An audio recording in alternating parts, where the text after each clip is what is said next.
That would be all of your minutes. Go ahead. Good morning, Robin Rudisill from the Special Coastal Community of Venice. One side note, when people come all the way to your meetings, please let them speak to you, including for substantial issue hearings.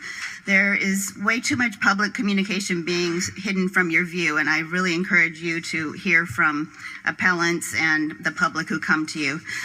First of all, I wanted to refer to a handout you should have received this morning. This is an article in the newspaper on the 9th, on Wednesday, and I'll quote, it comes down, this is from Roy Saman from Lane, it comes down to why people want to go to Venice in the first place. There's a lot of coastline, but Venice is a hotspot.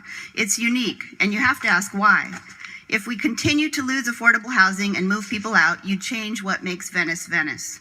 And then below on the first page, Venice is still primarily a residential neighborhood. Please keep that in mind today as you look at some of the issues for Venice.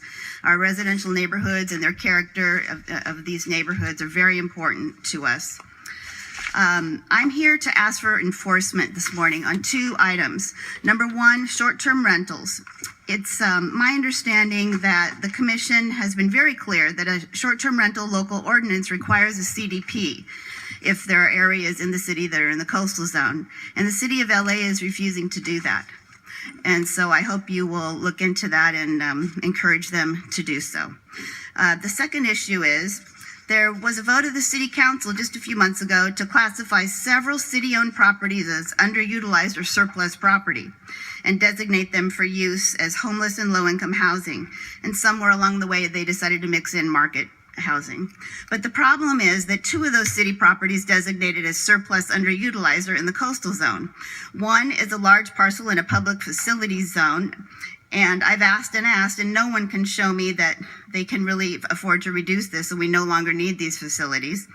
And this is an area next to the beach, the canals, the wetlands, the marina, the tsunami zone, the flood zone, and in the face of sea level rising.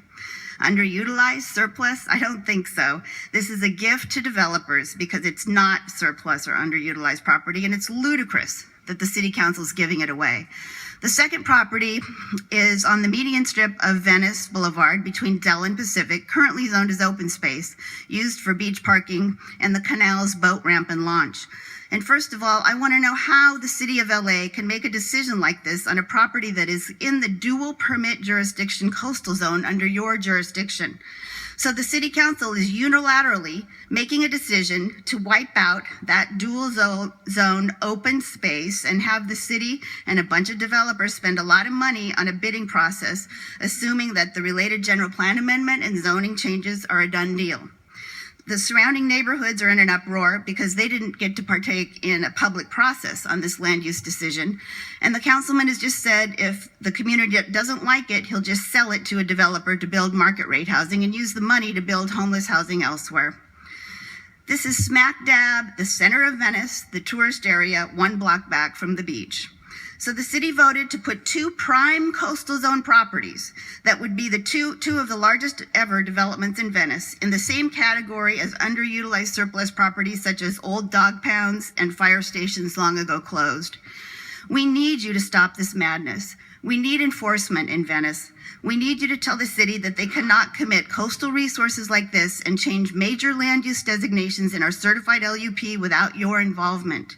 This is the ultimate prejudicing of the LCP, taking away a very significant chunk of open space and public facilities before the LCP is even in the drawing board. I'd like to know with whom on staff we can work to help you get your arms around this. Please don't put us Venetians through the trauma. We have the responsibility to nip this in the bud and avoid all the legal trauma that has already begun. Thank you. Thank you. And Robin, you might consider writing a letter to Jack, kind of being very specific about this, because I've not heard anything about it. I'm sure you haven't either. So that way we can really address it, I will do that. Thank you very much. Thank you. Lydia Ponce, and then